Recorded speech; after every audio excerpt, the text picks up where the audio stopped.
Now, I didn't point it out on that map, but on the eastern edge of the island of Okinawa, and right on the southeastern edge of the Shuri Line, there are two hills. And I'm going to use these two hills to try and illustrate a little bit of the intensity of the Japanese offensives and what our American troops had to battle through to get to Shuri and to get to Naha and eventually secure the island on the 24th or the 21st of June.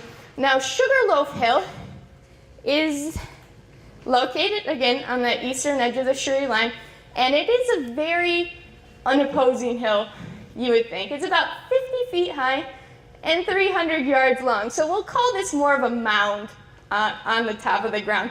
Now, the 6th Marine Division began their assault of the hill around the 9th of May. And what happens is, remember, this is a 50-foot high hill. It takes them 12 days to secure this hill. The Japanese had, of course, dug in. They had their well-camouflaged firing ports. They had minefields and anti-tank batteries, so that tanks were really rendered almost unable to support the ground troops. So in those 12 days, the Marines made 11 attempts to capture the hill. Now, in those 11 attempts, 1,656 Marines were killed and another 7,429 were injured. 11 attempts, 12 days, almost 9,000 men. That makes Sugarloaf Hill the highest death count, casualty count, per square foot of any contested area in World War II. This is a picture of Sugarloaf Hill and after the battle, and what you can't see here is in the foreground of the picture there is a road. And what you're looking at, this is a picture taken from the road, and there's a little embankment right in front of the hill here, where the Marines were dug in so that they were trying to come up, cross this barren area that was completely reduced to ashes and dirt by the shelling from the Navy barrages that they called in to support them. So that is the world's deadliest hill.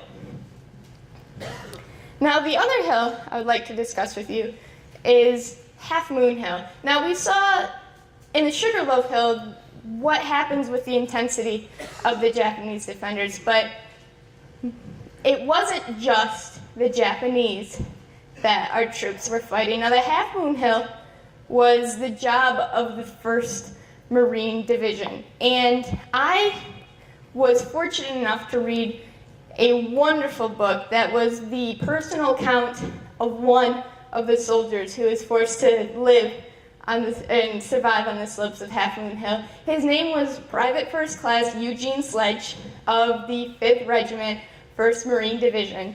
And I would like to use some of his words to illustrate to you just how terrible conditions were on this hill. Now, right after they secured Sugarloaf Hill on the 21st of May, it began to rain.